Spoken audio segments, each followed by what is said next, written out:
Fortnite. Fortnite is the kind of game where every time they release a new season, they drag me back and I buy the battle pass. Many have a problem with Fortnite. It's dead, it's stupid, it's for kids, etc. No, only 2 of those are true, and I'm gonna let you figure out which ones those are. I have a rich history with Fortnite. While Minecraft and Geometry Dash consumed my youth, I started getting bored of them and was looking to expand my horizon. I was forced to play on my brother's PC at the time, and when the game was in its baby stages, I asked him to download it, but he said he had already tried and failed. A few months later, I was adamant and installed it for myself, and what do you know? It worked fine. Thus became a gaming addiction that continues to this day. I started playing in Season 4, and my earliest skin is the Wingman skin, which sits in my inventory to this day. However, only a few days after I started playing, Season 5 came out, and from then 6, 7, 8, 9. Throughout those seasons, Fortnite was the only game I played. Season 9 was when it started to get a bit iffy. The pump was gone, Tilted was gone, and I was starting to realize the game I love was starting to feel a bit different. I was moving on. I started getting back into Geometry Dash, and my love for Fortnite made me seek other shooters, and I became engrossed in games like CSGO, TF2, and eventually Valorant. Nostalgia aside, this is a review. Let's talk about the gameplay. Many do not enjoy it,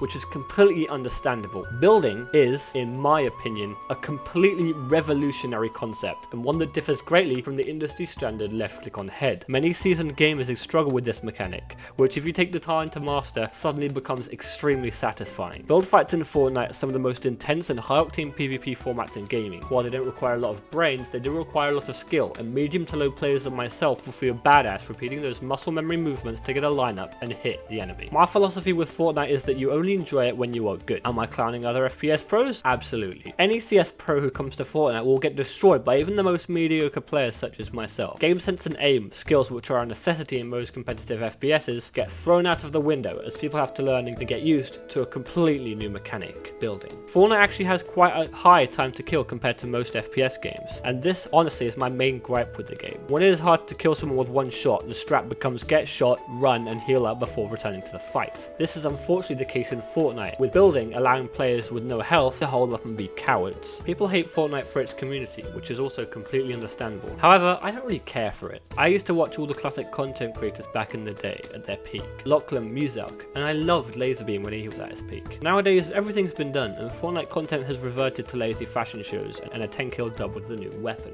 Chapter 2 was huge, the massive publicity stunt with the black hole, which was marketing at its finest, but Season 1 promised a fresh experience, which we did not receive. Season 1 was the dark age of Fortnite, no new content, no new changes at all. I played it for a day, then I stopped. I revisited every few weeks to see if stuff had changed, but nothing. Then Season 2 came out, and Fortnite suddenly became the only thing I played for a week. A few months later, GTA goes free on the Epic Game Store, and I uninstall Fortnite to make room for it. Then, suddenly, I'm on YouTube, and I see all that my Fortnite YouTubers I'm subscribed to are streaming.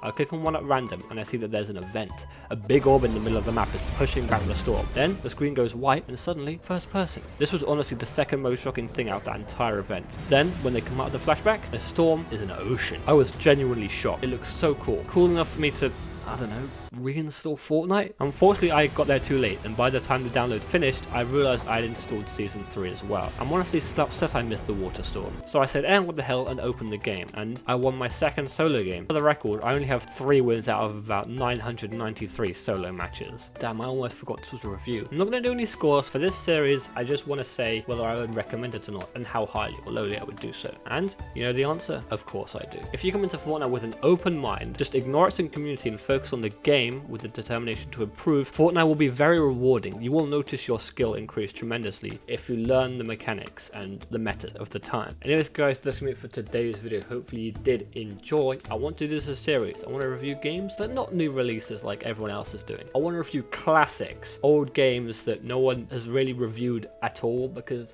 of how old they are, and I want to take a crack at it and look at the games as they are now. So if you want to see that, leave a like. If you don't want to see that, leave a dislike, subscribe if you're new, and tap out. Peace.